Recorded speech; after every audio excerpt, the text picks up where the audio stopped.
But someone who's been joining us for the past half year or so is Mark McLean, the prophecy prepper. You can get on over to his YouTube channel and follow all of his work. All right, buddy, it's your time to shine. I've been speaking like all morning, so I'm starting to run out of breath here, man. Hope you're ready ready to talk. Give us the lowdown in regards to what you're seeing there in Scotland. Yeah, it's been quite a grace-filled month, to be honest, since I last spoke to you. So I've been very focused in prayer and just getting on with the job, really, and trying that present moment. So from what I have gathered the past month, we are kind of allowed ourselves a little bit of freedom now that lockdown is easing across the UK. For Scotland, obviously, every one of the leaders from Scotland, Wales, Northern Ireland, England have got their own thing going on, but overall it seems to be going okay. Um, we just had our elections there, and the SNP, Scottish National Party, won. I think they're one seat away from the majority, so they're going to be keeping things coming in as they've done for the last 15 years or so, nearly. A lot, I think, what we covered the last time was a lot to do with the sexual education coming into even the kindergarten, as you call it in America, or primary education, first years. Some really dodgy stuff there that just really cries out communism. There's a Indian variant that seems to be coming about. It's as if like now we ease out of lockdown, let's keep that little psychological fear thing going. Cue India variant. So there's a little bit something going on there. And of course, as we know, sadly, the schism of the Catholic Church, many of priests, I don't know about even the bishops, with the gay marriage stuff happening, all following in, bang on with prophecy, things from Blessed Anne Catherine Emmerich, and even, I think, Father Michel Rodrigue, the Canadian priest who got a bit popular during lockdown last year, spoke all about that happening.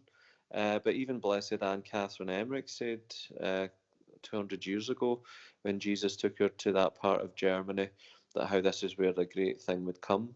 And again, at the time of the two popes, again, at the time, for me, next few weeks, we begin the 40th year of Medjugorje, where she promised to fulfill here what she began in Fatima. And we're talking about the triumph. We're talking about Russia coming to glorify God the most, which coincides with Padre Pio, where he says Russia would show America, maybe even the West, I think, the road to conversion. So things again, that's just another jigsaw piece happening. And to be honest with you, Eric, see the last month, like I say, I've been in a really good place, prayerfully, meditating, living in the present moment, focusing Jesus. It's amazing for all this stuff that once maybe have been causing despair or anxiety or even justified anger, maybe the state of the world. That when the peace gets there, all this stuff doesn't matter to the point where, as he says in the Bible, these things must come to pass. And I think when we focus on Jesus, it doesn't matter as much when we're really in a good place. But nevertheless, they're happening. And I don't know if this might surprise you or others. Sometimes I surprise myself, because one of the things that could maybe want to fight against it and stand up for it, as always, as we should, it's almost at the point where these cracks are finally shown in Germany or Austria and a couple other things that's going on in the world. It's like, well, hurry up and just get it done. Why? Because as soon as you get it done, we get the triumph. So let's crack on. Do your best, and we shall do ours, people of God, you know. So I'm kind of in that mindset just now. But other things I've seen pop up as well on the news. Bill Gates and his wife are due for divorce. Some are reckoning it's because of the 19 times he was on Epstein's island, but there's others thinking it's a tax dodge, or if he's going to get caught liability because of this vaccine rollout stuff, that she'll keep the money at least when they come after him. So who knows? Time will tell. Uh, I know you were mentioning before the call about France, about stuff to do with gender or love or whatever. I know they took away the age restriction, I believe, a couple of years ago or so regarding um, like like sex and things like that. So it takes away the minor age, which probably makes paedophiles feel better. But I think I saw something. I'll need to double check. But I'm sure something was getting put through in America. I'm sure it was a picture of Biden, and to do where biology won't be the determinant of your gender. That won't be based in biology due to discrimination laws. So that's how they seem to keep pushing this nonsense through. But yeah, for all the bad stuff out there, I think spiritually preparing is more important than anything. But other things are going to come, I think, with it all. And this is where we really need to grab onto those rosaries and take it from there. Now, in regards to what's happening there in Scotland, I mean, you paint a more vibrant picture in regards to some of the latest. Are you guys on lockdown? How are some of the people responding to the vaccines? I know here in my specific state of Ohio, there's sort of like COVID relief, if you want to put it like that, or COVID protocol relief, where we basically can do what we want starting on the 2nd, I think. Now, this is what they're saying at the state level. We, of course, know at the organizational level, they could still mandate people wearing masks and have vaccine proof. As a matter of fact, there was another article that just popped up that I covered in the last hours of programs. But having said that, what is there any pushback in your area? Do you guys have any vaccine lotteries like we do? I'm not sure if you saw that, but we've got a vaccine lottery here, which is always interesting. Okay. Yeah. If you get proof, if you show proof that you've been vaccinated, you can have your name entered into a lottery here in the state of Ohio in the United States for $1 million. They're going to do it 5 consecutive Wednesdays. So how about that, Mark? Well, they're really desperate to get it done. Yeah. Well, that's one thing. I don't know. We're a bit more stingier over here in the UK. It's more doing things by the book and this passive-aggressive type of climate they've put on us over the decades, I suppose, keeping a little bit of fear, but always the hope and democracy, as they say. I think with Scotland, it's more of the traffic light system that we're doing. So we did get a couple of weeks free there just after Easter, because I think people need a break after the long 3 or 4 months or whatever it was, the dark, bleak midwinter and all. But as soon as that's kind of happened, it was set that after you get this little week or two worth of freedom to do what you want, sensibly, of course, there will be a tier system in place. And I believe Moray, which is the northeast of Scotland, and Glasgow City, remained in what was called level 3. So the higher the level goes, I don't know if it's level 4 or 5 is the top or whatever, but I think they've changed it from last year. So I haven't watched a lot of the daily updates for keeping my mind set in a better way. I know how to be sensible. I know I don't mind wearing a mask or washing my hands or that if I have to for the sake of just getting about. But I think with the tier system, it means if in my area I'm level 2, I shouldn't be able to get into Glasgow at level 3 because of those tighter restrictions, as it's more noticeable with the variant, especially this new Indian variant that seems to be popping up. So this is the next thread that they're going to pass into us getting ready for winter, I think. But I think Moray's probably going to come out of it. But what happened, I don't know how well you know the famous Glasgow Celtic and Rangers, Old Derby Soccer Club, as you call there, the football. But Rangers won the league. So in this country especially, this is like the twin of Northern Ireland, right here in the Glasgow, the central belt of Scotland, as they call it. And it's basically, they see Celtic as Catholics, they see Rangers as the Protestant orange side of things. And of course, they're trying to make it all about religion and just ignorance. But there was over 15,000 Rangers fans in Glasgow city centre apparently celebrating winning the league. But of course, at their celebrations, you see many footage of it turning into violence. I mean, even paramedics in the ambulance turning up because they wear green uniforms, same colour as the Celtic Football Club. The amount of abuse they were getting just because of the colour green in the uniform. And then the riot police were there 4 or 5 hours just getting missiles of all sorts thrown at them. And after having a year of lockdown and seeing the first responders and what they've had to go through here, especially with the NHS, those 15,000 were real scum. And I think they just get a good mention about it, even from the Scottish First Minister. Very anti-Catholic bigotry, very anti-papacy and everything you can think of. So we're waiting to see if Glasgow's going to stay level 3 or if it's going to go up, because these 15,000 people crammed into the city centre isn't doing any favours, I suppose. So I think we're waiting to see if there's going to be a spike in the next coming week or two. But that's the main events really the past month since I last spoke to you, the election and this. But I think the way it's speaking, I mean, to me, I see communism in a new way spreading across the world, including Europe, America, and here in the UK. Because it's like they used to get in and burn your books and force you to read this. They used to say God is dead and all the rest of it, and whatever else comes with communism. But see now, it's like, let's just do the drip effect, the frog in the water, and turn up the heat from it being cool. There's just something that's like they can play the long game, but it's constant feed, repeat, like Goebbels, the Nazi party. Just keep repeating a lie until eventually they believe it. And I think that's the way things are now, slowly coming in for sure. Now, in regards to prepping, since your channel is the Prophecy Prepper, what's some of the latest that you've been doing? What's some of the things you've been pointing out to your folks? Yeah, I've been kind of focusing a lot on how to kind of look at a new avenue or a new ways. I've very much got away from like the outdoor side of things because I made a second channel for the outdoors, and I'm focusing a lot more on the vlogs.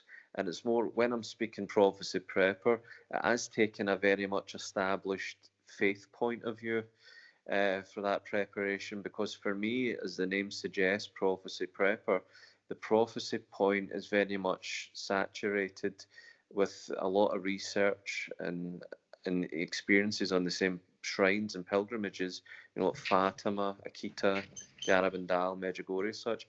So I see there's nothing more important than spiritual prepping. Like, make sure you can die today. Are you ready? Are you prepared? So the idea is as well that needs to be number one. But I even come across again, I probably saw it years ago because I've always been into Padre Pio, St. Pio, and he was on about the 12 things that Jesus told him about to come, and even he says about 3 months worth of supplies. So I think that's something we need to look at if we're going to wait it out.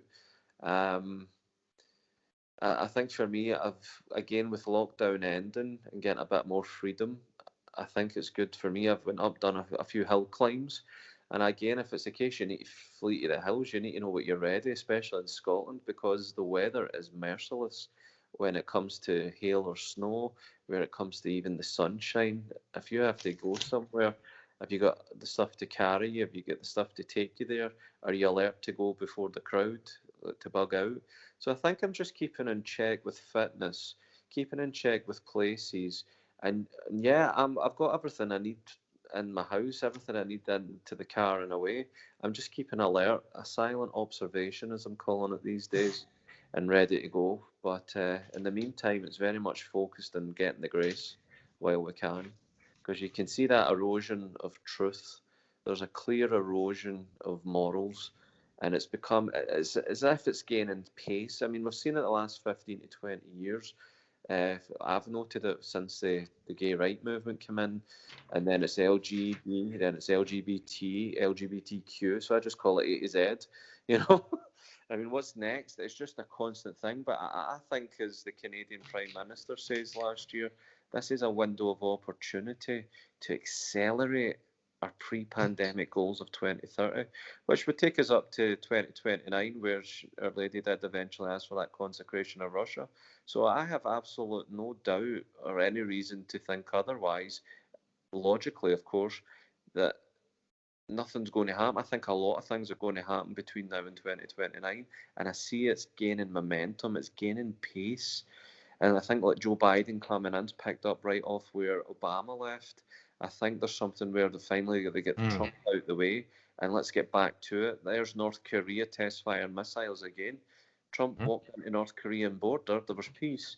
There's Russia and the EU, not a single diplomatic relation now, all in the space of, 3 or 4 months?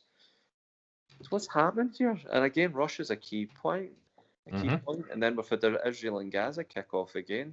Hopefully the ceasefire lasts. It's as if these careerist politicians, this new world order, getting pushed in, and they're milking everything they can with this COVID. And I just see a lot coming. I really do. Yeah, let's take it on two levels there. Since you mentioned, I'm going to cover this on my premium podcast, and I will get through all the news. But Putin just came out over the last 24 hours, and he basically said to any of the aggressors or those trying to prohibit the power of Russia, he said they'll basically smash our teeth. He, of course, is talking to the United States, to NATO, to European Union. So I'm right there with you. I think time's getting more close. I wouldn't be surprised if something happened between now and before year's end. But what specifically? I mean, talk about Russia a little bit more, but specifically, what are you taking a look at on the prophetic side of things for the rest of this year? Anything in particular? Yeah, I'm just keeping my eyes on it. I think Western media and propaganda will always have Russia as some dark, negative, like bad enemy. And why? Because the size of it anyway is a superpower, but that balance of power is very much needed in the world. You need someone standing up to the giant. But I think Russia's done the U-turn on the communism. There's a lot in Russia that still needs to get fixed, and I know many people out there when they put a presentation in to say it was never consecrated properly, but you'll get friends of Lycia saying it was, and other priests saying it was, or whatever, from 1984 one at least with John Paul II. There are great fruits, and I think again when we change the law, which is going against natural law, which therefore falls short of divine law, that hierarchical authoritative structure God's put in place, Putin is making it man and woman, mother and father in the Constitution. That's a good thing compared to even America, a so-called nation under one God that's saying all these different pronouns, it's pushing through everything that's anti-God. So who's the one in the wrong? So I see Russia did spread its errors, as she says in Fatima, no doubt about it. But when Russia comes back to face the West, which I think is going to happen, Russia, the way I think it's been set for us, is going to be the hammer that God's using to punish the world. It's the West that's turned away from God. Russia knows what happened to it when it crumbled with atheistic communism. Whether it was a coincidence a year or so after John Paul II's consecration's one way of looking at it, but even just from the political point, they tried to take over as parent to the family. They tried to take over as tyrant, as father. They tried to do everything from the education system up, and we see this now in Scotland. We see this in the West, and we know they know what's going to happen because they've experienced it. The country will implode, and that's what I think with changing that with the constitution. As long as they don't feel aggressed enough into a corner, even a scared dog eventually would bite as a last resort. As long as they can wait it out without it having to get to that point they have to defend themselves violently, they can wait this out and see the West imploding itself because they know what's going to come from their own experience. So Putin could wait it out, but if the West push it enough where he can, then that's where they're going to attack. And his whole nuclear upgrade that he showed a couple of years ago or so, it's defensive. It's completely defensive. And I think they're only using 5% of their GDPR still when it comes to their military. So I think a nation that's got one heart and one country to fight for is going to be stronger than multiple nations that couldn't care less about the other, but they have to work together due to certain leaders putting it in place. You know, NATO, the EU. So yeah, I think it's at the point where if this does kick off, the clear sign for those who really do follow Garabandal is the Pope has to go to Moscow, where things are really at their worst, like it's really getting intensified. Might even be a little bit of a war happening, a few strikes.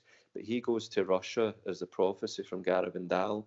It looks as if things have calmed down a bit, but shortly after his return, it all kicks off.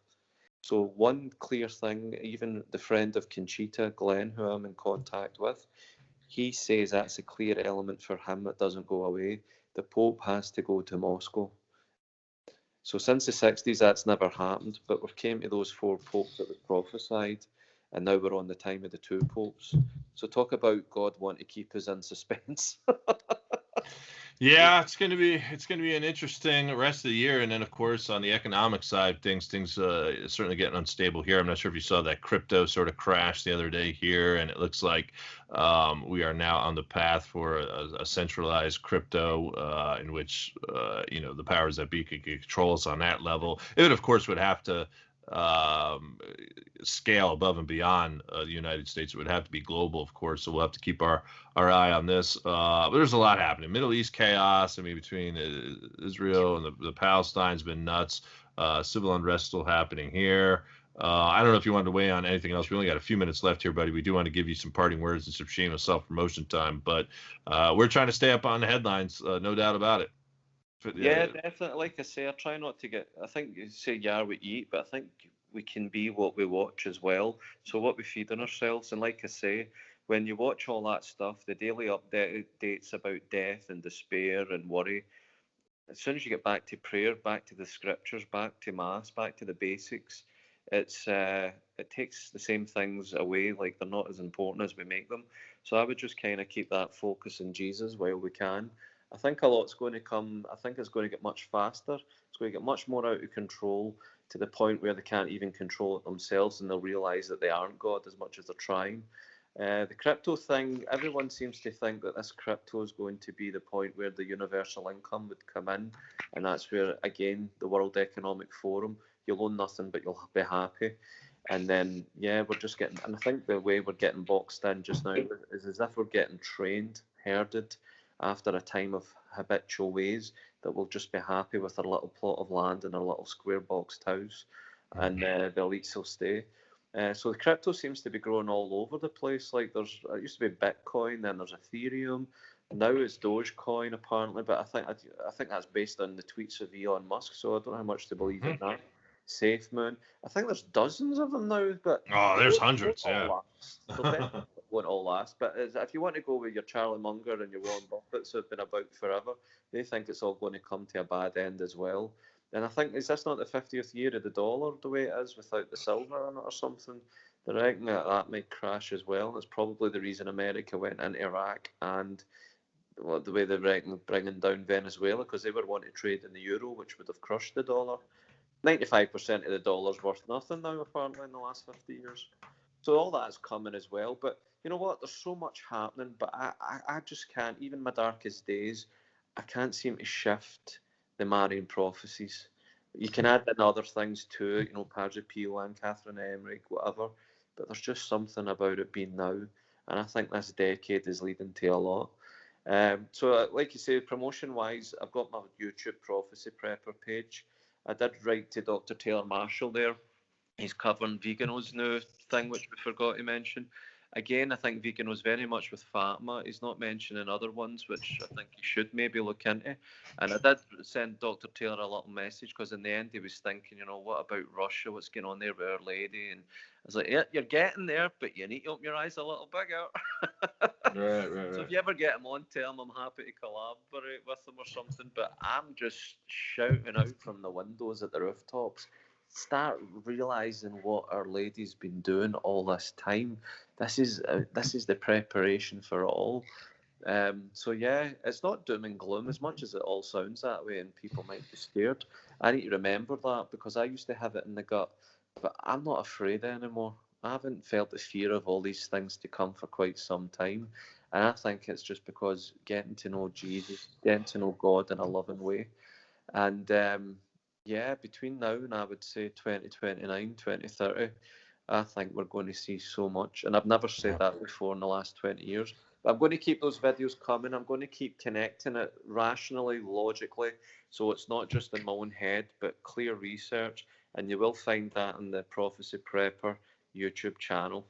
Yeah, good stuff, buddy. Appreciate the time as always. We get you locked up for next month. And yeah, Eagles, get excited.